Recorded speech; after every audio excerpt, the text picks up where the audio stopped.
নারায়ণগঞ্জ শহরের খানপুর এলাকার ৩০০ শয্যা বিশিষ্ট হাসপাতালে ডেঙ্গু পরীক্ষার ১,০০০ কিট দিয়েছে জামায়াতে ইসলামী।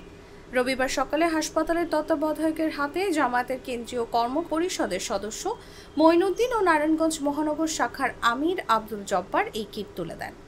এ বিষয়ে আব্দুল জব্বার বলেন, ডেঙ্গুর প্রকোপ বেড়ে যাওয়ায় রোগীরা হাসপাতালে টেস্ট করতে আসছে, কিন্তু হাসপাতালে পর্যাপ্ত কিট নেই।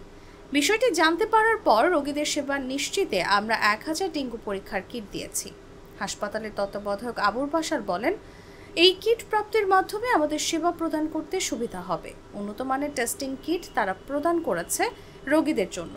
আমরা আশা করছি এই কিট দিয়ে আগামী ২ মাস নির্বিঘ্নে ডেঙ্গু পরীক্ষা চালিয়ে নিতে পারব।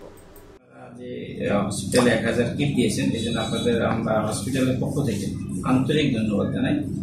এই কিটটা সাধারণ মানুষ এবং যারা আসলে পরীক্ষা করার মতো যাদের পকেটে টাকা পয়সা নেই, যদি ফেরত দেয় আমাদের কিটের সংকট থাকাকালীন, যে অনেক সময় বলি যে বাইরে থেকে করে নিয়ে আসেন, বাইরে থেকে করতে গেলে তাকে দেখা যাবে যে ৪-৫০০ টাকা খরচ হয়ে যায়, যেটা প্রয়োজন হবে না। আশা করি আমি এই ১,০০০ কিট দিয়ে গরিব রোগীদের অন্তত ১ থেকে ২ মাস ছেড়ে দিতে পারবো।